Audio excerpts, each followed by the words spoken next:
Hello friends, welcome back to my channel. তোমরা কেমন আছো? আমি অনেক ভালো আছি। সকাল সকাল আজ ব্লগ বানানো শুরু করে দিয়েছি। আমার স্নিগ্ধা আমার কোলে চলে গেছে। টাটা বাবা। তো তুমি একটু হাই করে দাও সবাইকে। হ্যাঁ, টাটা। আচ্ছা।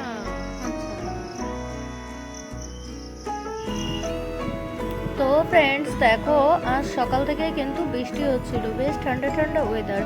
তো ভাবলাম আজকে পিঠে বানানো যাক। তো আজ বানাবো চিতই পিঠা। তার জন্যই মা সকালবেলা উঠেই চালগুলোকে ভিজিয়ে রেখেছিল। এখন আমি এগুলোকে ব্লেন্ডারে গুঁড়ো করে নেব, তারপরে বানাবো পিঠা।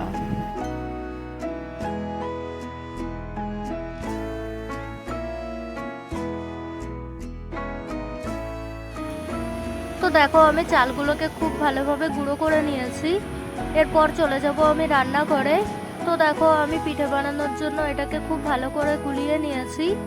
এরপর আমি দিয়ে দেব পিঠেগুলোকে খুব সুন্দরভাবে। তো দেখো, এখন ঢেকে দিচ্ছি কিন্তু এটা 4-5 মিনিট বাদে পিঠেগুলো হয়ে যাবে। তো দেখো, আমি ঢাকনা খুলে দিয়েছি, আমার পিঠে রেডি। দেখো কি সুন্দর হয়েছে, ফুলে উঠেছে। তো রেডি। আমার ভিডিওগুলো ভালো লাগলে অবশ্যই লাইক, শেয়ার আর সাবস্ক্রাইব করে দিও।